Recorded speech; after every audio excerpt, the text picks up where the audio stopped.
Place the shift lever in park before operating the liftgate. Use one of the following methods to open the power liftgate. Press this button on the instrument panel, press and hold the power liftgate button on the intelligent key, or press this button on the liftgate. A chime will sound. The liftgate will open even if the doors are locked when you use the instrument panel switch or the power liftgate button on the intelligent key.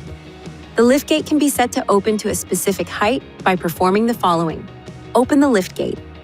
Pull the liftgate down to the desired position and hold.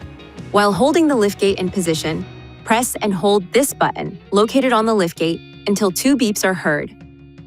After the beeps are heard, the liftgate will only open to the selected position setting. To reset to a different position, repeat this procedure.